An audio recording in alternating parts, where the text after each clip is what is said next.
Morning student, you are most welcome in English classes, class 5, lesson 8.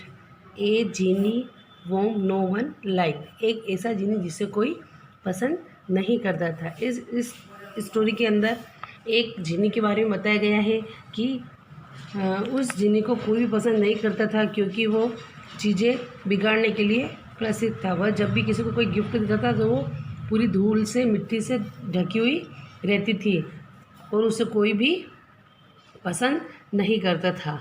Let's read lesson. Once upon a time there was a genie. एक समय की बात है, एक बार एक genie था। But this particular genie was famous for spoiling thing up. परंतु यह ऐसा जीनी था जो चीज़ों को बिगाड़ने के लिए प्रसिद्ध था। When ever someone rubbed the magic lamp. जब भी कोई जादू चिराग को रगड़ता था, he would come out and से वॉट इज़ योर विश। यह बाहर निकल कर आता था और पूछता था कि आपकी क्या इच्छा है।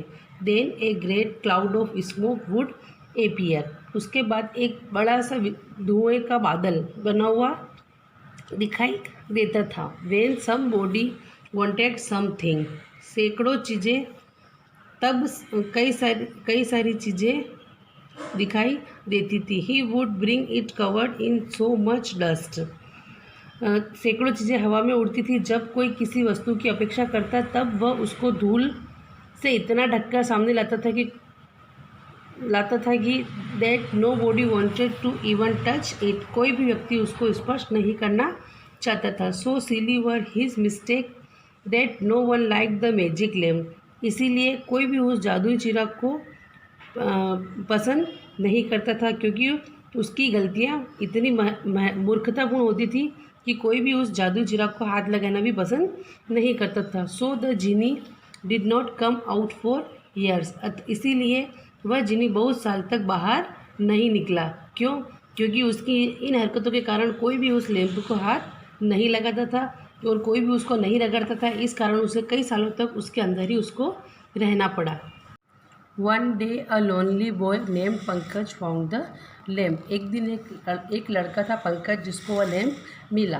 ही hear the sad cries of the genie. उसे उस जीनी के दुखी होने की रोने की आवाज़ सुनाई दी। So he decided to try to become his friend.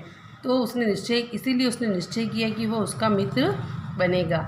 The wish he asked to be granted was to be able to enter and leave the lamp. और उसने जिन से उस चिराग के भीतर जाने और बाहर आने की स्वीकृति चाही।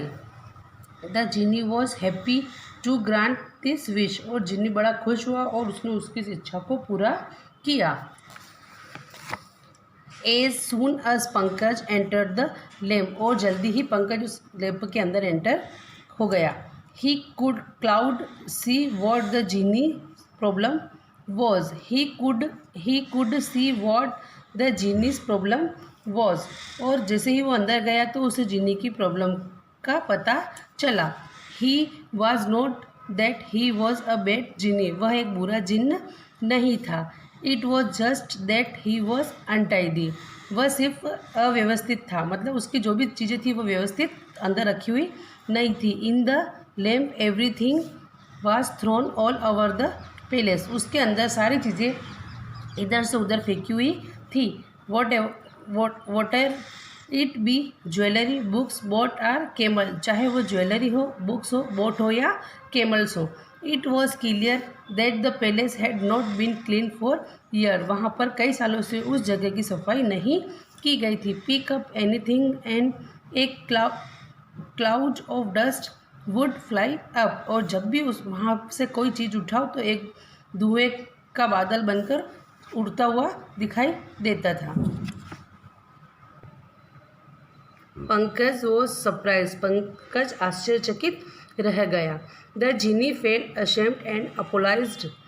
और वह जिन शर्मिंदा हुआ और उसने उससे क्षमा मांगी। He said that a genie's job was very important and he had no time for cleaning. और उसने कहा कि जिन का काम बहुत महत्वपूर्ण होता है और तथा उसके पास साफ सफाई करने के लिए समय नहीं है। बट पंकज रिमेंबर्ड, लेकिन पंकज को याद आया। हीज मदर एडवाइस, उसे उसकी माँ की सलाह याद आई। He told the genie that it was important to keep all his thing in order, उसे उसकी माँ की सलाह याद आई कि और उसने जिन से कहा कि सारी चीज़ों को व्यवस्थित रूप से रखना उसका महत्वपूर्ण काम है।